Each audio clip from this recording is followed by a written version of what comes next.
Alright, before we get started into the meat of this video series, I wanted to take just a little time and make sure that it's clear as to why we use both Family Search Database and a research database. Okay, and I'll bet I've had this question asked to me 3 million times if I've had it done once. Do I need to do both?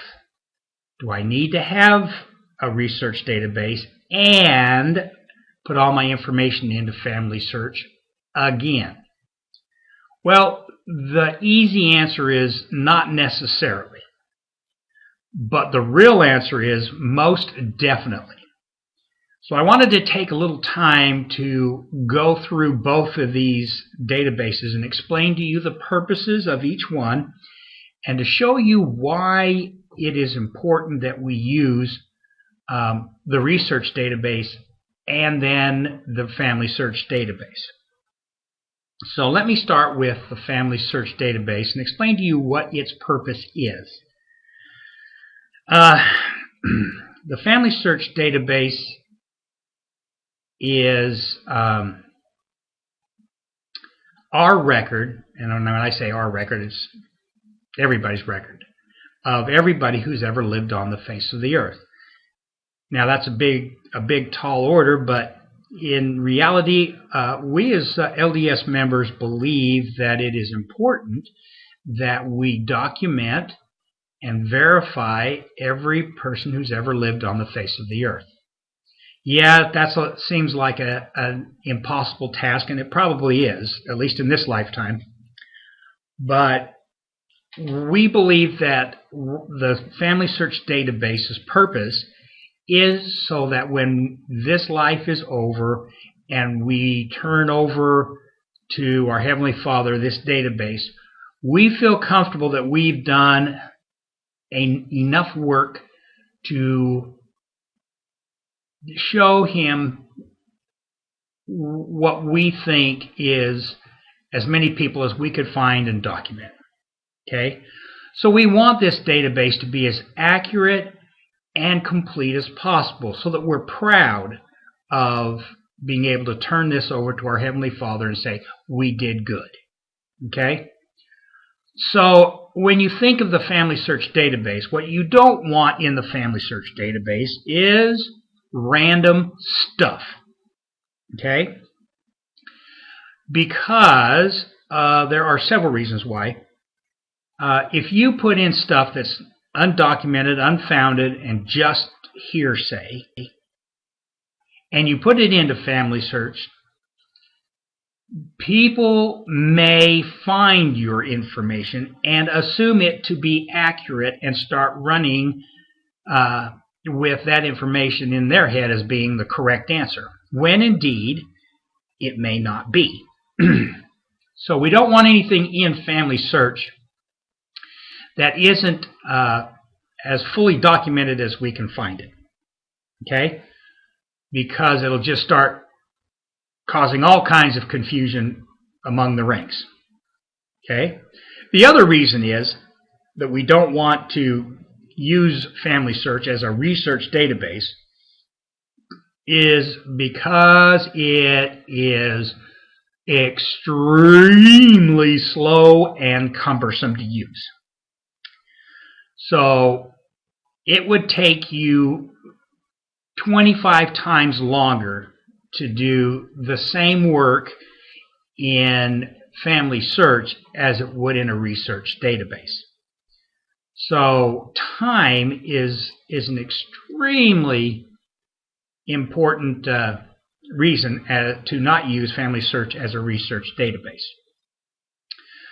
So when we think about Family Search, we want to use it as a final resting place for our information that is available to be verified, okay, with source information. So we don't want just random people floating around the Family Search database and causing issues. So those are the two main reasons why we don't use Family Search as our research database. Okay, so research database, I use RootsMagic 6. RootsMagic 6 is not the only software package that is compatible with Family Search. I believe Family Tree Maker is compatible with Family Search, and then the church has a free genealogical database software package called PAF. It's very old, but it is free and it does work. But the problem with that one is it does not interface with Family Search. So when you're thinking about which package to use, be sure that it can directly communicate with FamilySearch.org, and that'll be easy to find out. But in this video series, I will be going through RootsMagic. RootsMagic is really cheap, and it is extremely it's very intense. You can do anything you really want to with it. So that's what we'll be using throughout this series. So as we go through, you will see that, yeah, you've got to put it into, RootsMagic, document it, get all your notes, find everybody, get the dates to be accurate, and all that information. Get that all tied down to be finished before you put it into Family Search. Now, the last reason why we don't want to use Family Search as our research database is because there is a good chance, now I'm not going to say there's a 100% chance, but there's a good chance that most of the people that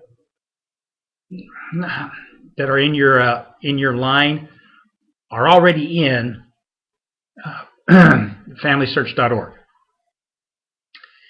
They may not be tied together as families. They may not have spouses. They may not have all their children, okay? But there's a good chance that they're in there. And the reason being is because the church is going through a process of indexing. And a quick description of what the indexing process is it takes like the 1940 census, and it goes through and it indexes everything on those census records and puts that index into Family Search. So, like I said, if you do that for the 1940 census, the 1930 census, the 1920 census, etc., there's a good chance that who you're looking for is in there somewhere. It's just a matter of finding it. Okay, so as we go through the rest of this video series, we'll talk about RootsMagic, and we'll talk about Family Search and how to use both of those, and then we'll go into the structure of how to start your genealogy. Okay, so we'll see you in the next video.